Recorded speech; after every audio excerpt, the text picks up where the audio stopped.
But over the weekend, some significant performances and significant results, so much so that Manchester City are out there on their own now. 10-point advantage over the rest after that win at the Emirates. It didn't go down too well with many Arsenal fans, I can tell you that. Danny, what about Arsenal's performance? Does it show the Arteta project is beginning to show its merits?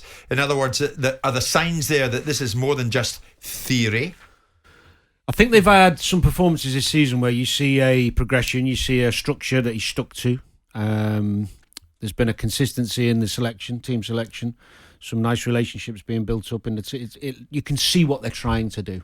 So there is progression, yes, in answer to your question. I think Arsenal's biggest problem is away from home. At home, they've been okay.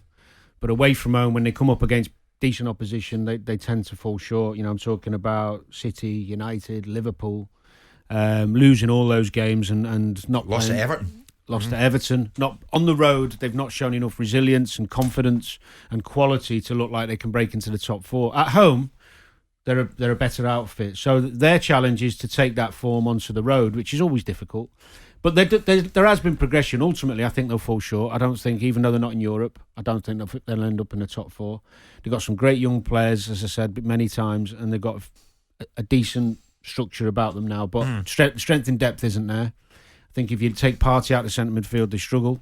One of the centre halves missing, it's trouble.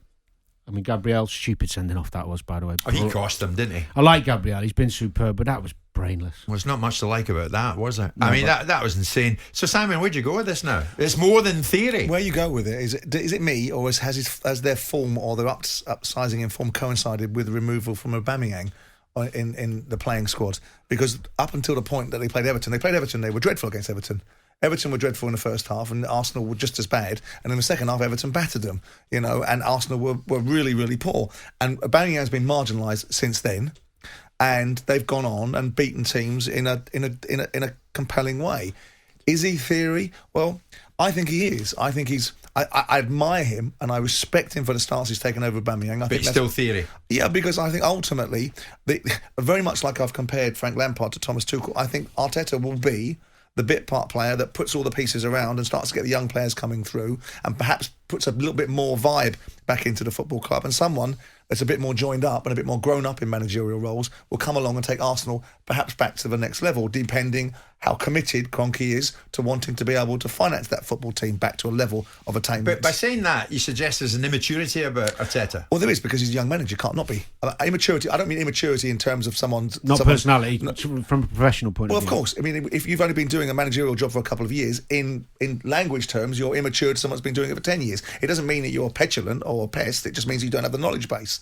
And I think Arteta is becoming more of his own man. I think he's got the courage to be able to make a decision with Aubameyang, and whether he's taking it to the next level because it suits him to do so, because he's got the attention of the dressing room now and they all know where they stand with him, is one thing. I'm with Danny. It's nice to see Arsenal back in a decent nick, but do I think they'll kick on and rattle the top four? No, I think they'll come short again. Danny, I don't know, we're up against it in terms of time, but I'm determined to do it. All those decisions that we saw and various fans up in arms about, Ederson and Odegaard, Gabriel sending off, the Manchester City penalty, a whole bunch of controversial flashpoint involving refereeing decisions. VAR, inconsistent or correct?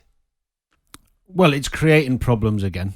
You know my view on VAR. I think if you're talking about the two penalty incidents, which is ultimately where the frustrations come from, I would suggest it depends what camp you're in. If you're in the camp where every time there's a touch on a player, irrelevant of what he does after that touch, it's a pen, then they were both pens. I'm not.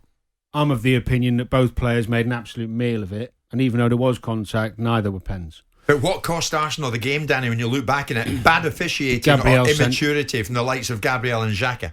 Gabriel sending off could have cost them. Yeah. Definitely cost them. Right. I think, look, the problem we've got with VAR at the moment is that it's creating the same issues you would have if you didn't have it, which is us debating whether the referee's got the decision right, whether it's one in Stockley Park or the one on the pitch. The subjective decisions we always talk about. Surely the whole thing has been cleared up so much more because of it. It got better, didn't it? Thank God for it. It got better and it's gone backwards again. Are those two decisions, penalty decisions, clear and obvious mistakes? But do That's you know what? that's the debate. It's I would say they're the only not. sport on a Monday morning that we continue to debate this. You could play the Rugby Union World Cup final but that's on the culture Saturday, of the game, and that's where referees. and there'd be a contentious decision. But that's where we wouldn't be referees talking about it. walk a poisonous line, because this sport drives contentious decisions, and it's not accepted within the game. In other games, in other sports, there seems to be a level of tolerance, which doesn't mean that every single decision is scrutinised the way it is. I mean, Danny's absolutely right, because we're moving into territory now of clear and present, or clear and obvious, becomes subjective, because what's clear and obvious to one person seems to be different to another. But you cannot get past subjectivity, because that's an interpret. And the moment Stockley Park intervenes with a referee, because they're trying to let referees referee on the pitch, and they're only getting involved now from the point of view of clear and obvious. Right. But the moment they go clear and obvious, the referee's already got his mind changed, potentially by the fact that someone's told him So what we clear something up, else. Simon, instead of post-match interviews involving referees, should referee reports be made public after games? Every referee report should be made public. I don't see how that. Then we've makes got it any- in front of us on a Monday morning. Yeah, but in front of what all he's going to say is, I thought But that then he- we can understand why he took the decision that he took. you could logically come to that conclusion yourself. Most But we of the can. time. That's why we debate it. Well, I can. That's why we're debating but it. they give you an answer, but we don't accept the answer. Yeah, Exactly. that's The what I was answer that going was to. given for the non-sending off of Marnie was an explanation. Graham didn't accept it. Jimmy Floyd Hasselbank didn't accept it. Jamie Carragher did. They're not It's gonna- about acceptance. The answers We are. don't like the answer. Give me the answer I want to hear, but that's unique to the person that's hearing Yeah, it. exactly. Yeah. Okay, well, whatever happens, happens, because the results stood and Manchester City are out on their own. 10-point advantage over the rest, over the chasing pack. And they will chase, but can they catch them? I doubt it. It's 11 o'clock.